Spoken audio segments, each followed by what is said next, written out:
जब हम बाबा को देखते हैं, तो लगता है कि भगवान का सबसे ज़्यादा मोह अपने बच्चों में है और शायद वही हमें विरासत मिल जाती है, नहीं? आप कहेंगे कैसे है बाबा का मोह हम बच्चों में? आप कोई भी मुरली उठा के देखो,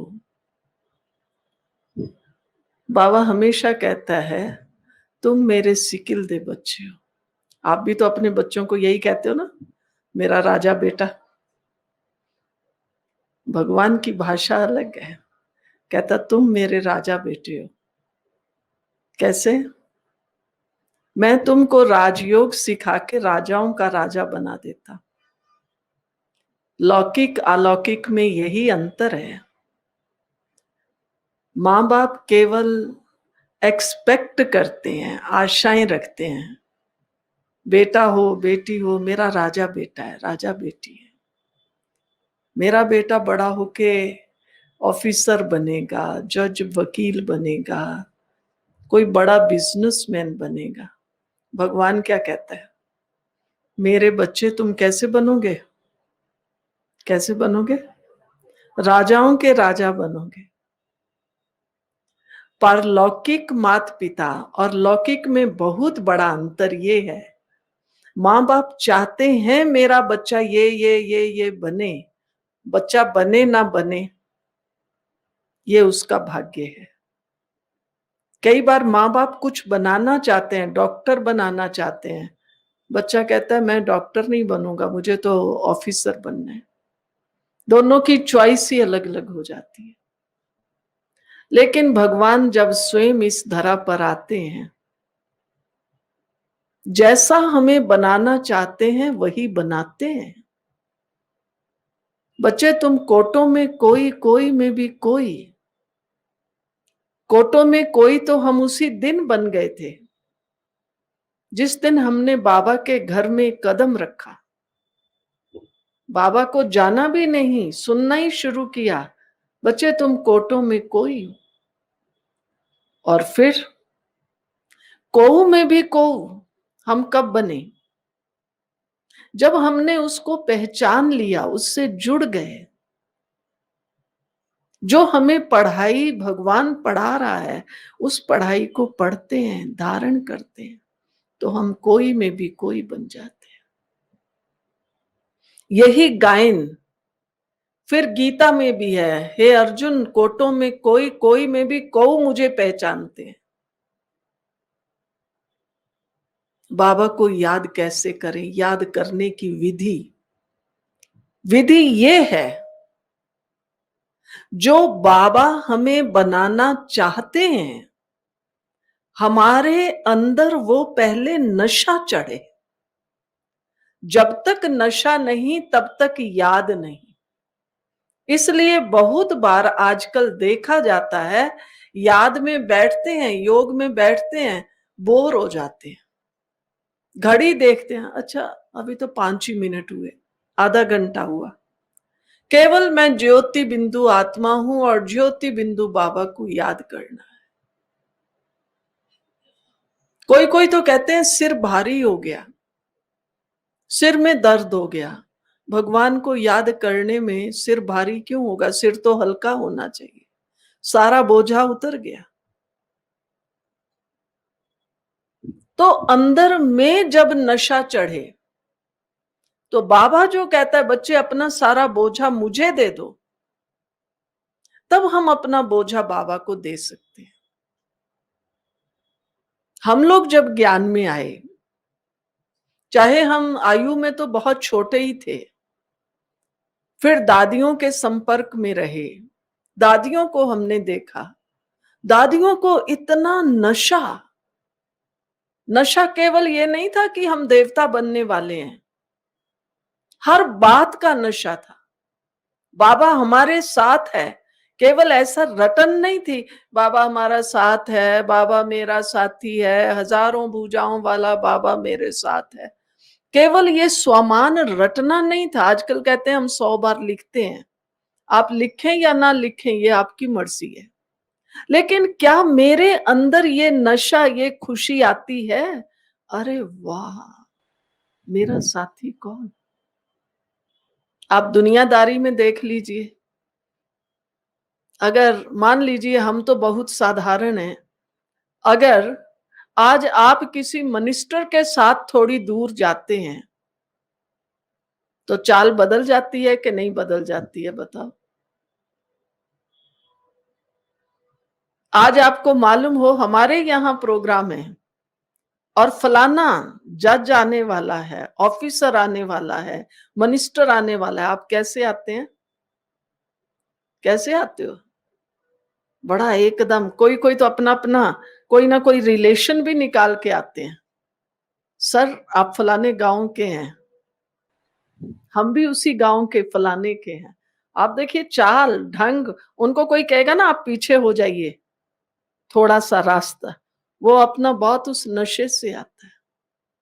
हम बाबा के बच्चे क्या कहते हैं, बाबा क्या आप हम जल्दी से कहेंगे बाबा भी कहता है याद में तो विघ्न आते हैं।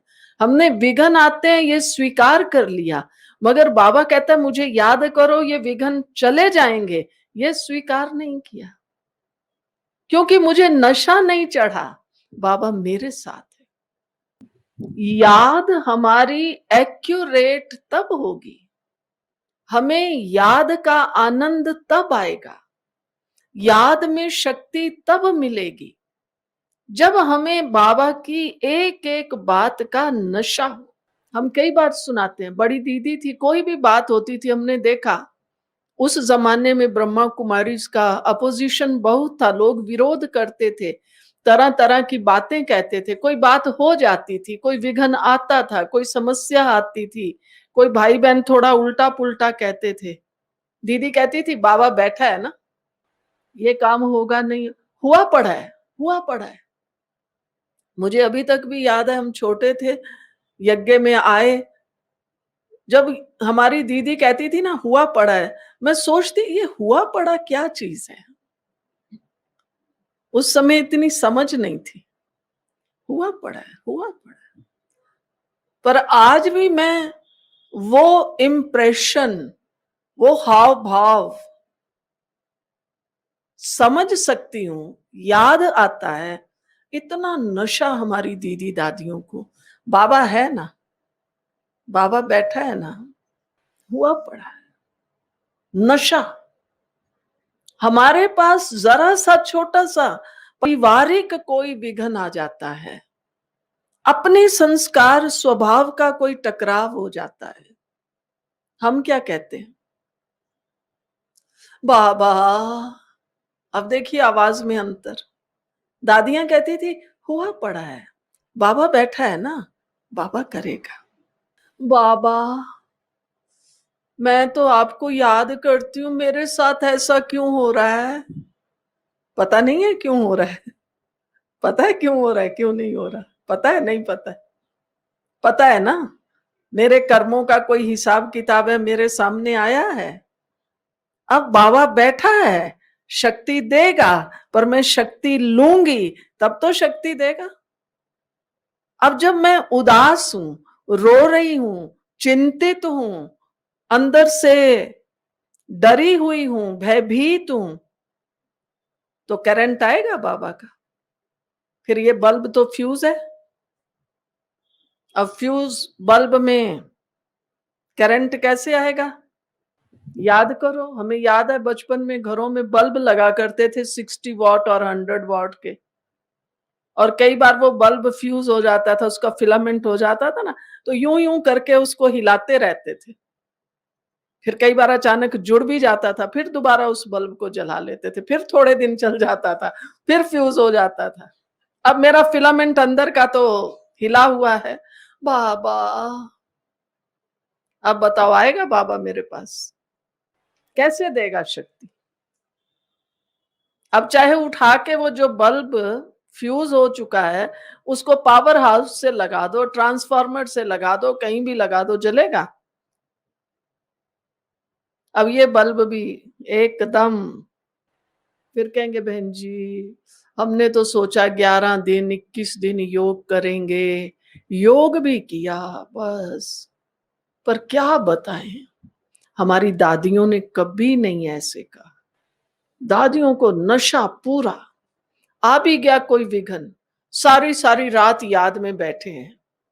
चाय के सहारे और कॉफी के सहारे नहीं, नशे के सहारे बाबा हमारे साथ है, विजय हुई पड़ी है, हुआ पड़ा है, बाबा अपने आप करेगा।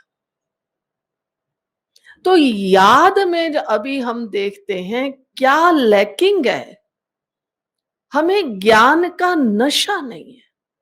हालांकि पहले ज्ञान इतना नहीं था, अभी हमारे पास ज्ञान की इतनी महीनता है, इतनी स्वमान की बातें हैं, नशे की बातें हैं, लेकिन हमारी दादियों को प्रैक्टिकल में नशा था, बाबा मेरे साथ है। कोई दादियों से मिलने भी आता, दादी ऐसे बैठी हैं, देखने में तो साधारण है, जैसे ही बात करेंगे उनका चेहरा, उनका हाव भाव, वो जो दिव्यता थी, वो जो रूहानियत थी, वो दूसरों पर प्रभाव डालती थी। आजकल हम पढ़े लिखे बहुत हैं, हमारे पास नॉलेज दुनिया भर का इतना है जो बात नहीं पूछो। तब गीता में कहा है, हे अर्जुन, जो कुछ पढ़ा लिखा है वो सब भूल, जो मैं कहता हूं वो सुन। अर्जुन भी बहुत प्रश्न पूछ रहा था भगवान से, फलानी जगह गुरु ने ये कहा है, फलाने ने ये कहा है, फलाने ने ये कहा है। हे अर्जुन, जो पढ़ा लिखा है, बाबा रोज साकार मुरली सुनो, अभी पिछले 4-5 दिन की सुनो।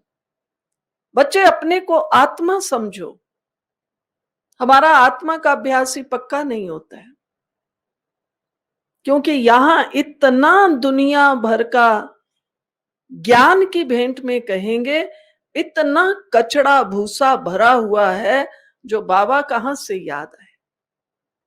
तो पहले हमें अपने इस बुद्धि को, आज भी बाबा ने कहा ना, आज या कल का, बच्चे बाबा तुम्हें दिव्य चक्षु का वरदान देता है। अव्यक्त मुरलियों में बाबा ने कहा, बच्चे जिस दिन पहले दिन तुम बाबा कहते हो, दिल से कहते हो बाबा, बाबा तुम्हें दिव्य बुद्धि का वरदान देता है। अब दे तो दिया बाबा ने मुझे दिव्य बुद्धि, जो मुझे समझ आ गया भगवान है, आया हुआ है, यही ज्ञान है। पर अब इस दिव्य बुद्धि को बढ़ाना है। जो प्रैक्टिकल में बाबा जो कह रहा है वो मेरे अंदर धारणा हो, वो प्रैक्टिकल धारणा क्यों नहीं हो रही है? क्योंकि बुद्धि दिव्य नहीं बनती है। जो बाबा ने कहा है बस वही राइट है, जो बाबा कह रहा है। मम्मा कहती थी, कई मम्मा से पूछते थे, मम्मा ये बात ऐसे है, बाबा ने तो ऐसे कहा। मम्मा कहती थी मनन चिंतन जरूरी है, मंथन करो, लेकिन मनन चिंतन करते हुए मनन चिंतन के जंगल में मत चले जाओ। मनन चिंतन का अर्थ ये नहीं है कि हम अपनी और नई, बाबा ने जो कहा है उसका मनन करके उसको अपने अंदर धारण करना है। आजकल तो मैं हमेशा कहती हूँ, जरा फैंसी शब्द हमें ज्यादा प्रभावित करते हैं। आज योग किया क्रिएटिव योग, इनोवेटिव, मुझे तो समझ ही नहीं आता क्या क्रिएटिव क्या किया, क्या क्रिएटिव था। खड़े होके कर रहे हैं मैं आत्मा हूं, इसमें क्या क्रिएटिवनेस। लेकिन क्रिएटिव ये है मुझे नशा चढ़े, मैं कौन सी आत्मा हूं, ये है क्रिएटिव। वो तो चढ़ता नहीं। अब सब एक दूसरे को आमने सामने हो जाएं, दृष्टि दें और देखें मैं आत्मा आत्मा को देख रही हूं। अब सूखी सी आत्मा ये और सूखी सी आत्मा सामने वाली, मैं आत्मा आत्मा को देख रही। बुरा नहीं मानना भाई बहनों, ऐसे नहीं करना है। ये क्रिएटिविटी नहीं है। क्रिएटिविटी ये है, आज बाबा ने कहा तुम मेरे भाग्यवान बच्चे हो। मैं कौन हूं? ये क्रिएटिविटी है। मैं भाग्यवान, मुझे किसने कहा? किसने कहा? सर्वशक्तिवान ने कहा, ज्ञान सागर ने कहा। जो इस सृष्टि का रचयिता है, जो परम सत्य है, उस परम सत्ता ने कहा है तुम मेरे भाग्यवान बच्चे हो। उसकी बात तो अकाट्य है या काट्य है? भगवान की बात को कौन काट सकता है? किस में शक्ति है? फिर भी हम ज्योतिषी, थोड़ा बिजनेस ऊपर नीचे हो गया, कोई बीमा भागे, कहते पंडित जी को कुंडली दिखाई थी, इसकी कुंडली, अरे मेरी कुंडली भगवान ने देख ली, बता दिया तुम भाग्यवान हो। चढ़ाओ नशा, ये है क्रिएटिविटी। जब तक मेरे अंदर ज्ञान का, बाबा के एक एक वरदान का नशा नहीं है, अब चाहे 21 दिन योग करो या 50 दिन करो, यहां तो पल पल हर श्वास के साथ नशा चाहिए। जो श्वास ले रही हूं, वो हठ योग में कहते हैं आते जाते श्वास को देखो। भाई श्वास आ रहा है जा रहा है, वो माइंड को कंसंट्रेट करने की कोशिश करते हैं ऐसे। हमें वो देखने की जरूरत नहीं है, लेकिन ये देखना है हर श्वास के साथ नशा आ रहा है, मैं भाग्यवान, भाग्य विधाता की बच्ची हूं, चढ़ा नशा। ये नहीं कहना बाबा तो ठीक कहता है, बाबा ठीक कहता है, बाबा ने हमसे सर्टिफिकेट मांगा है, ठीक कहता है तो करो, गलत क्या है फिर? तो ये हमें अपने अंदर नशा चढ़ा, हमारी याद तब एक्यूरेट होगी जब बाबा के एक एक महावाक्य का हमारे अंदर नशा। अभी जो ये पिछले, एक तो कल संडे है, एक जो पहले संडे गया है, उसमें बाबा ने मुरली में कहा है, बच्चे लोग तो हाथों की रेखा देखते हैं, लेकिन बाबा क्या देखता है? शायद किसी को याद हो, किसी को ना भी हो, बाबा तो बच्चों के मस्तक की रेखा देखता है कि यहां इसका बिंदु, ज्योति बिंदु कितना चमक रहा है।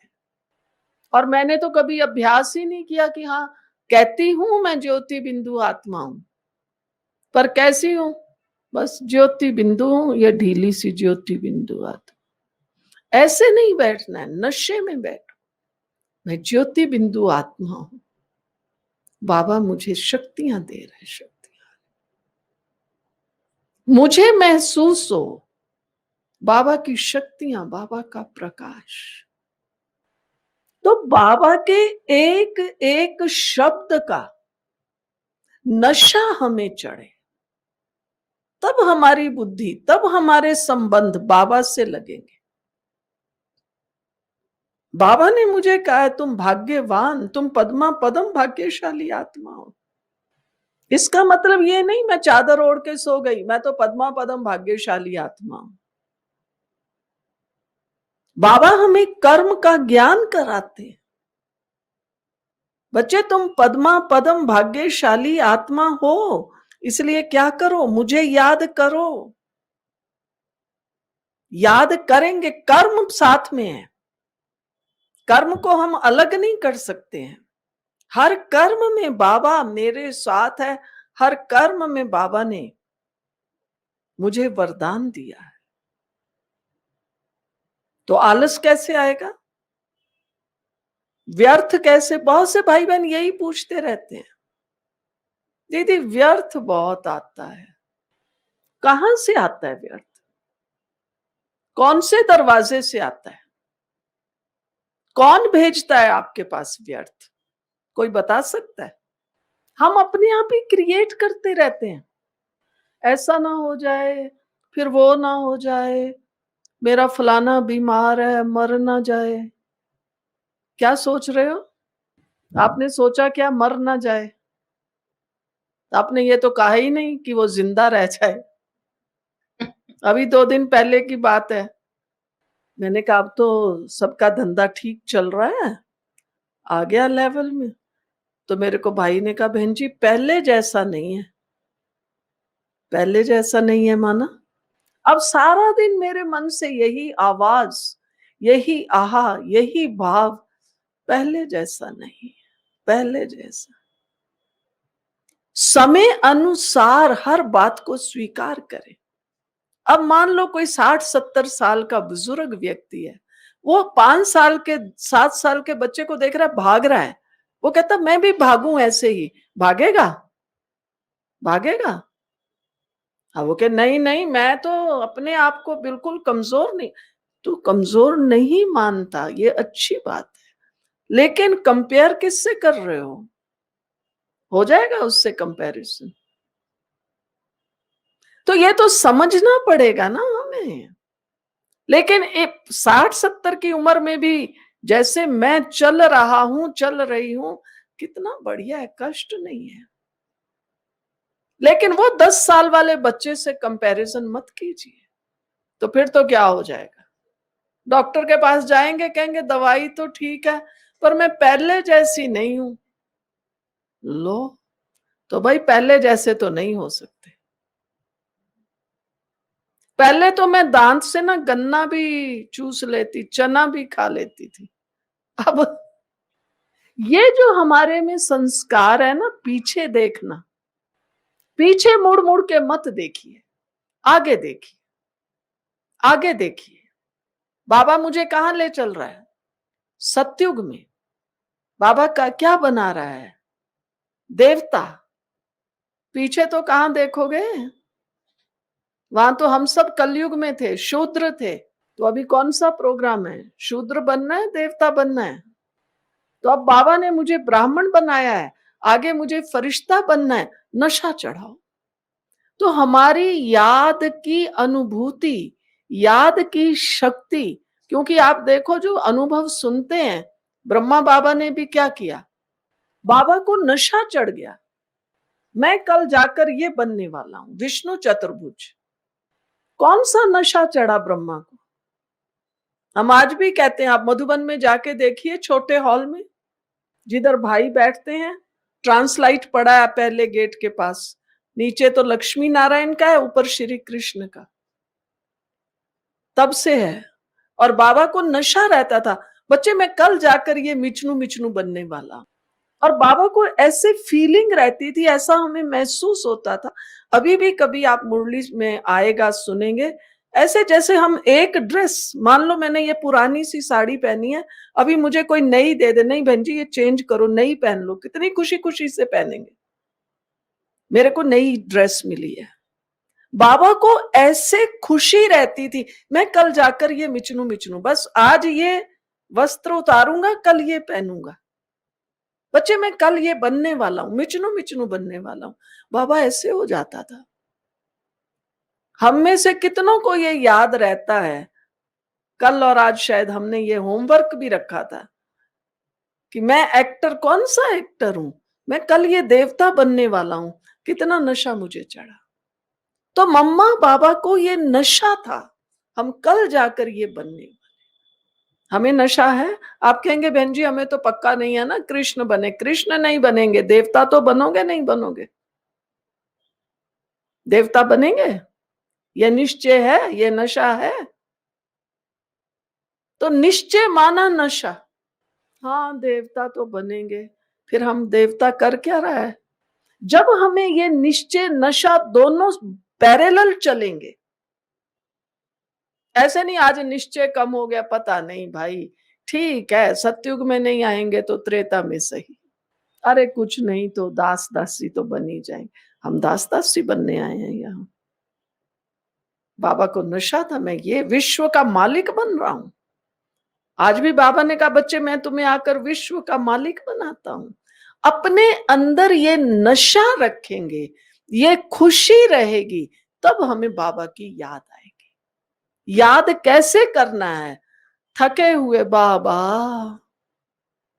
बाबा मेरा भी ध्यान कर लो, बाबा मेरी भी सुन लो। इम्पॉसिबल।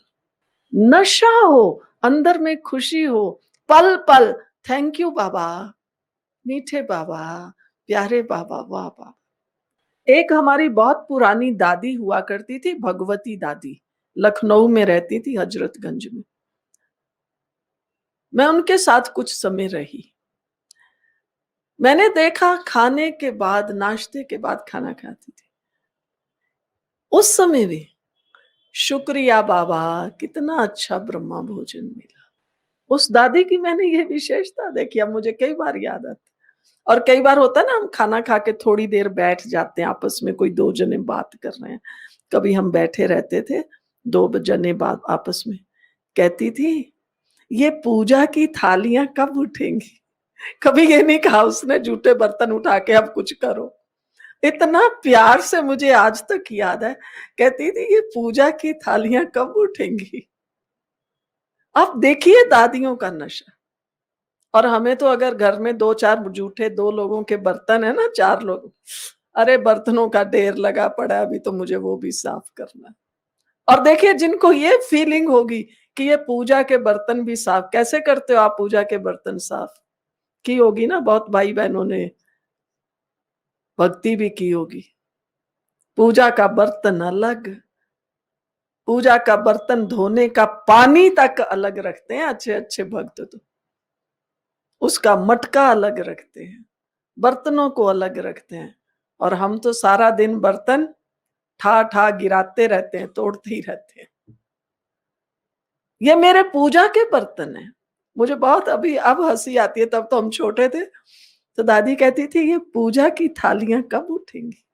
किसी से भी आप सुनो, मम्मा भोजन करती थी इतने प्यार से, ये ब्रह्मा भोजन, बाबा के भंडारे का भोजन, कितना नशा था हमारे मम्मा बाबा में, हमारी दादियों में।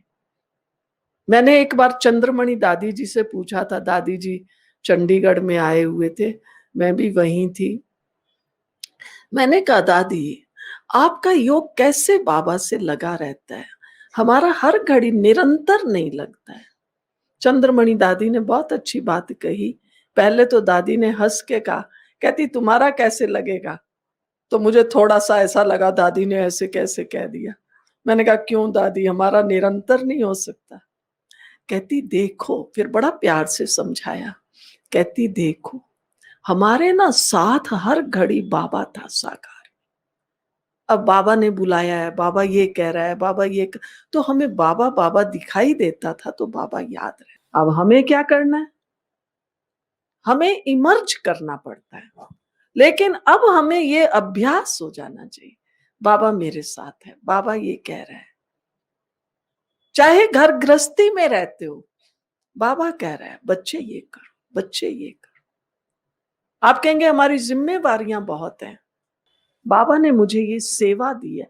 पहले अपने अंदर सेवा भाव से, मैंने देखा है भाई बहने सेंटर पे आते हैं, मान लो किसी दिन ब्रह्मा भोजन है या रेगुलर में भी कई भाई बहन आके सब्जी काटते हैं, कई सफाई करते हैं, कईयों ने नियम बनाया हुआ है बाबा के कमरे की सफाई बुधवार को तो हम ही करेंगे, कल गुरुवार है, बाबा का भोग है। तो उस समय आप क्या सोचते हैं, यही सोचते हैं ना, बाबा के घर की ये सेवा की जिम्मेवारी मैंने ली है। तो आपका जो घर है, वहां जो जिम्मेवारी है वो किसकी है, बाबा ने मुझे निमित्त बनाया है ना वहां। तो ये है निमित्त भाव।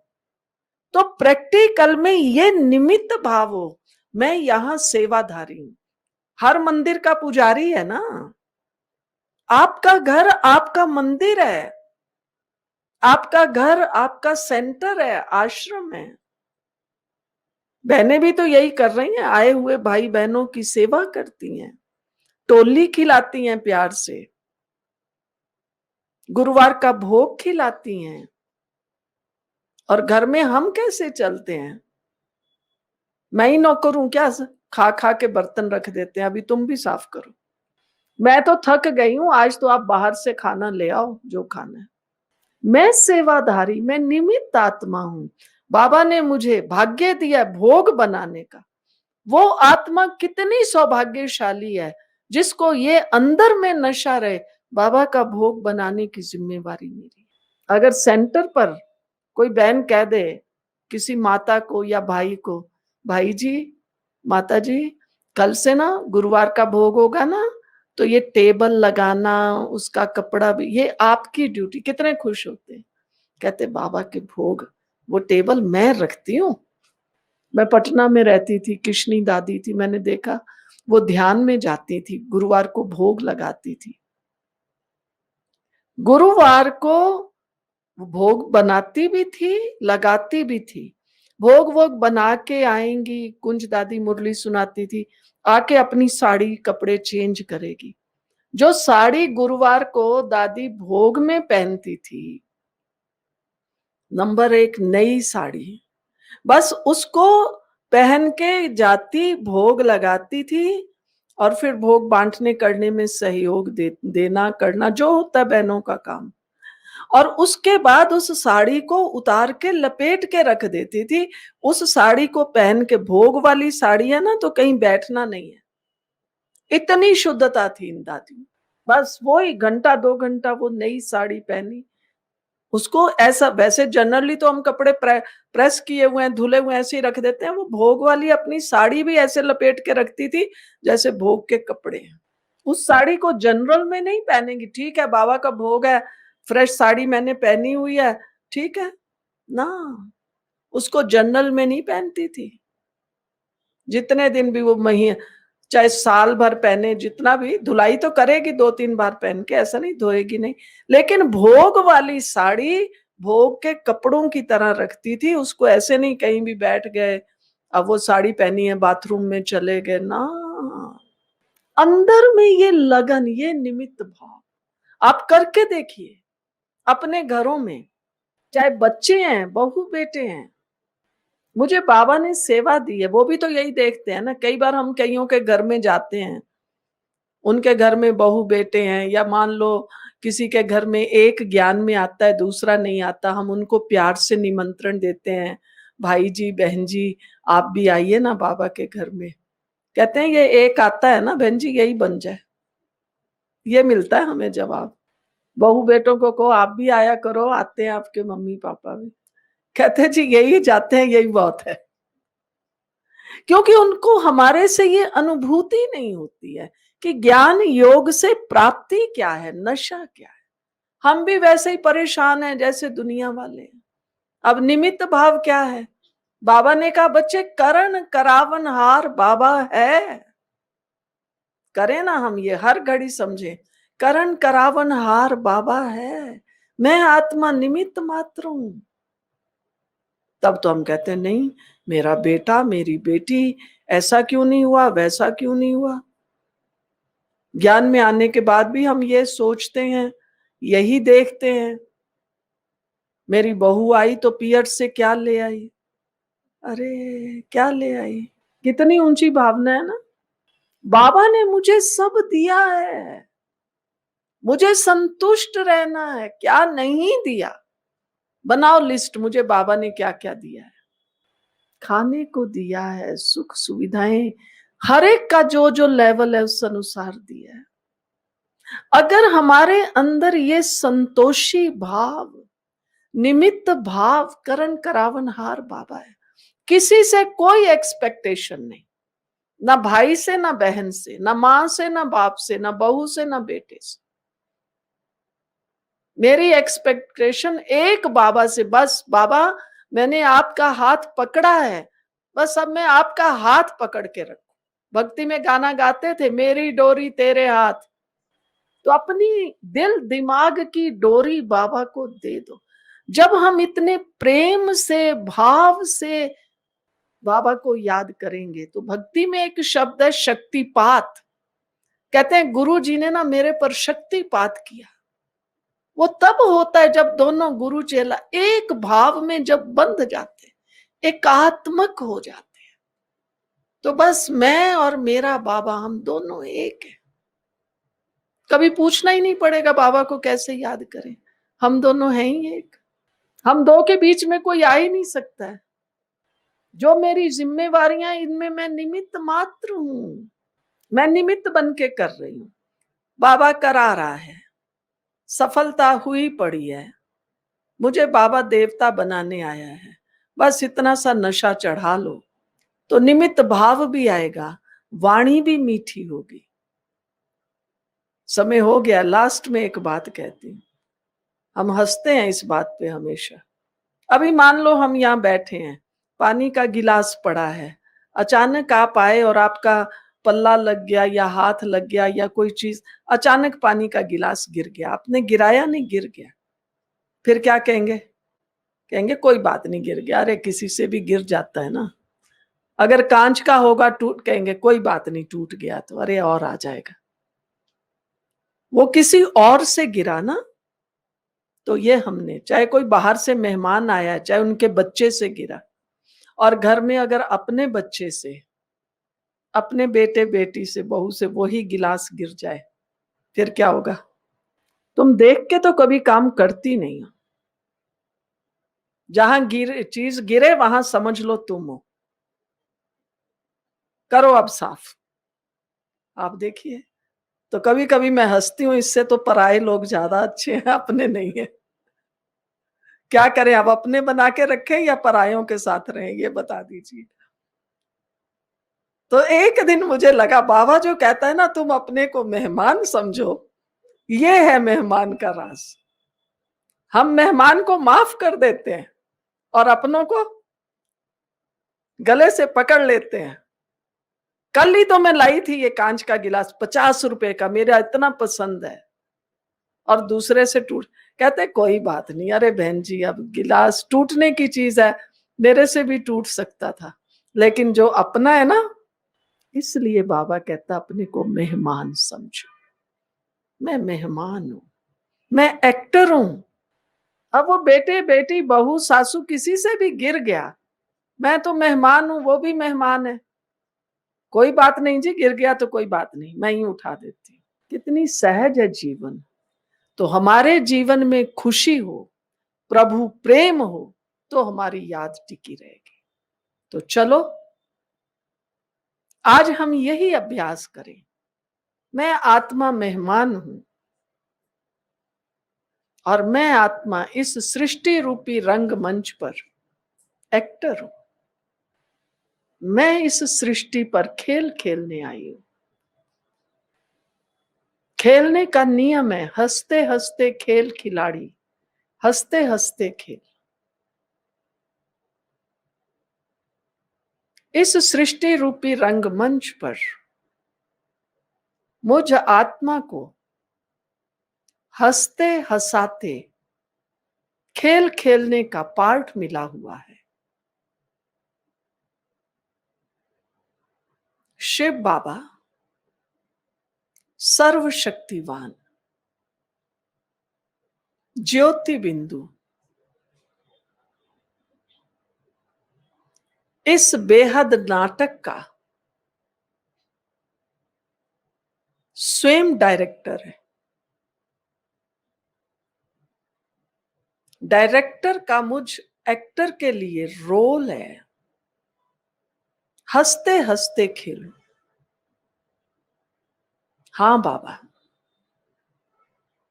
हंसते हुए, मुस्कुराते हुए, प्यार से मुझ आत्मा को अपना पार्ट प्ले करना है।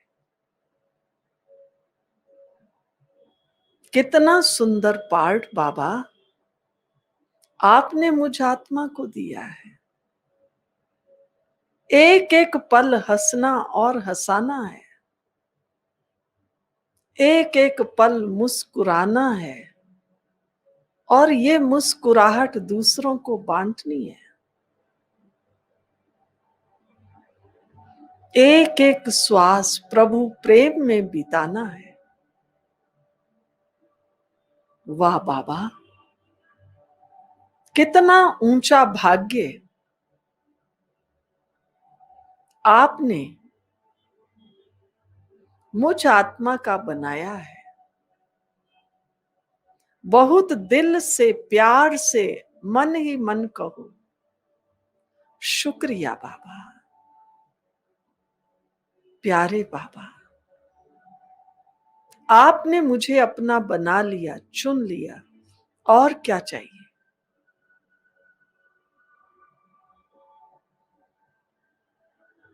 मैं आत्मा केवल निमित्त मात्र हूं।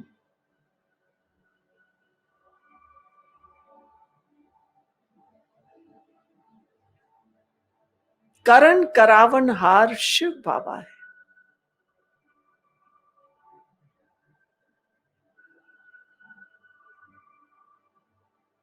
सफलता मुझ आत्मा का जन्म सिद्ध अधिकार है। कोई में भी कोई मैं भाग्यवान आत्मा, भाग्य विधाता, सर्वशक्तिवान, सृष्टि का रचयिता, डायरेक्टर, करण करावनहार, शिव बाबा के एकदम समीप,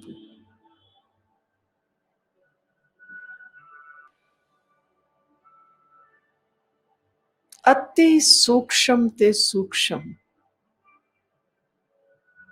ज्योति बिंदु में आत्मा, सर्वश्रेष्ठ एक्टर, क्योंकि मुझ आत्मा को ही सर्वशक्तिवान का सानिध्य मिला है, सामीप्य मिला है।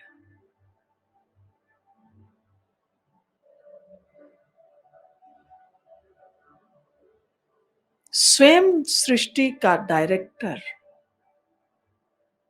मुझ आत्मा के भाग्य की रेखा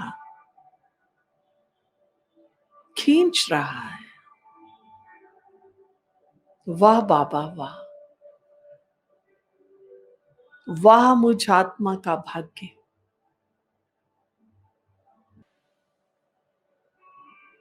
बहुत सुंदर अनुभूति हो रही है। कभी मैं बाबा को देखती हूं, कभी मैं आत्मा श्रेष्ठ एक्टर अपने भाग्य को देखती हूं। बाबा सचमुच कमाल है आपकी, कितना ऊंचा भाग्य बाबा आपने दिया है।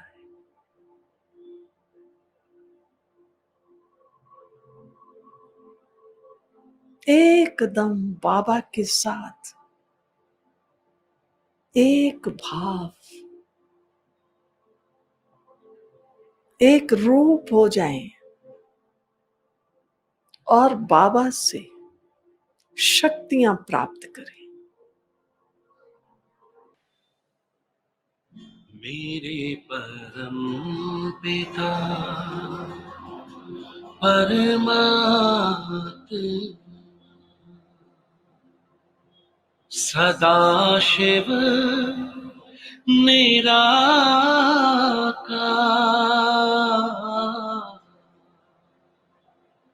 ओ आनंद के सागर तेरी महिमा अपरंपार।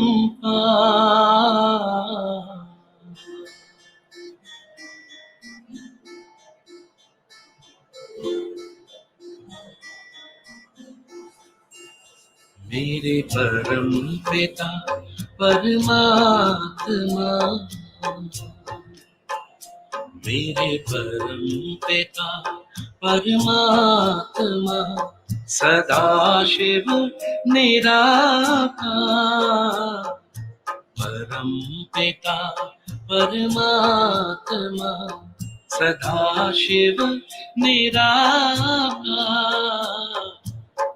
ओ आनंद के सागर तेरी महिमा अपरंपार, महिमा अपरंपार, तेरी महिमा अपरंपार, महिमा अपरंपार, तेरी महिमा अपरंपार। मेरे परम पिता परमात्मा,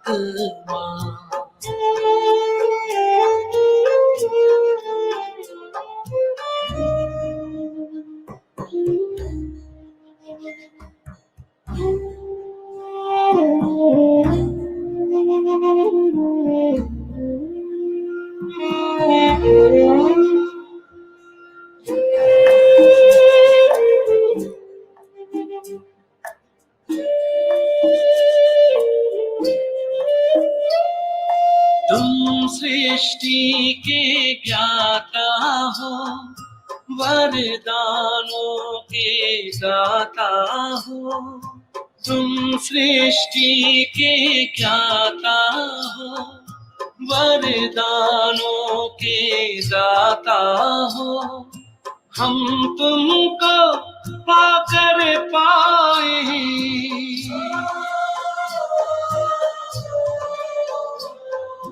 हम तुमको पाकर पाए, गति सदगति उपहार। महिमा अपरंपार तेरी, महिमा अपरंपार। महिमा परंपार, तेरी महिमा परंपार। मेरे परम पिता परमात्मा,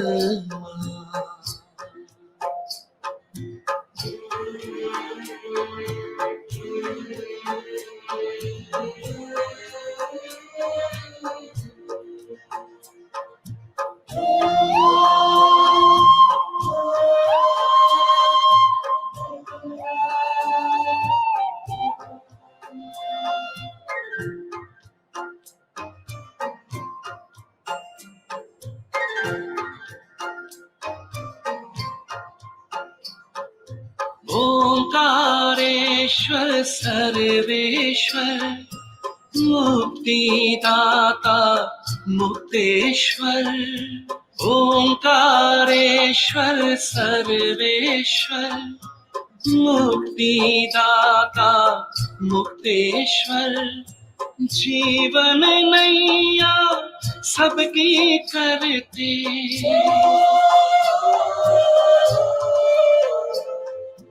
जीवन नैया सबकी करते, भवसागर के पार।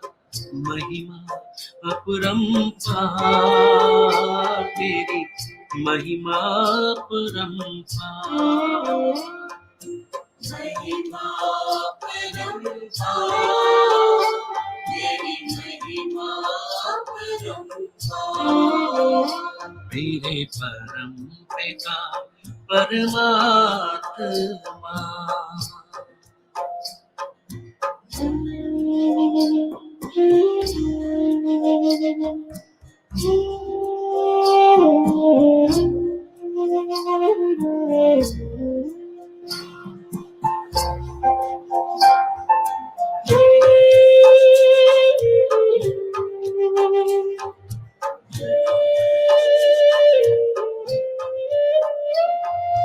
प्रेम ज्ञान हो, धर्म हो, रूप अनूप हो, परम हो।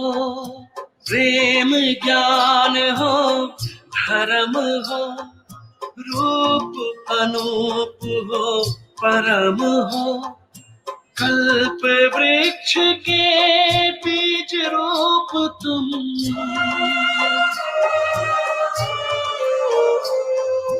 कल्प वृक्ष के बीज रूप तुम। इस जगत के साथ महिमा अपरंपार तेरी, महिमा अपरंपार। महिमा परंपार, तेरी महिमा परंपार। मेरे परम पिता परमात्मा,